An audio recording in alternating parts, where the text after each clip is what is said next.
8973 அடுக்கு 181 ஒன்றாம் இலக்க எண் யாது? இங்கே கொடுக்கப்பட்ட எண்ணினுடைய ஒன்றாம் இலக்கம் பாருங்க 3. அதனால 3 அடுக்கை கண்டுபிடிங்க. 3 அடுக்கு 1 3, 3 ஸ்கொயர் 9. இதே போல் 3 அடுக்கு 9 வரைக்கும் கண்டுபிடிச்சு பார்த்தீங்கன்னா 4 எண்கள் தாண்டி அதே ஒன்றாம் இலக்கம் கிடைச்சிருக்கு.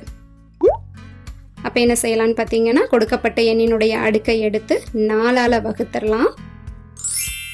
எனவே 3இல் முடியும் எண்ணில் எந்த ஒரு அடுக்கையுமே 4ஆல் வகுக்கும் போது மீதி 1 வந்துச்சுன்னா அந்த அடுக்கின் விரிவாக்கத்தின் ஒன்றாம் இலக்கம் 3ஆகத்தான் இருக்கும். அப்போது 8973 அடுக்கு 181 விரிவாக்கத்தில் ஒன்றாம் இலக்கம் 3ஆகத்தான் இருக்கும்.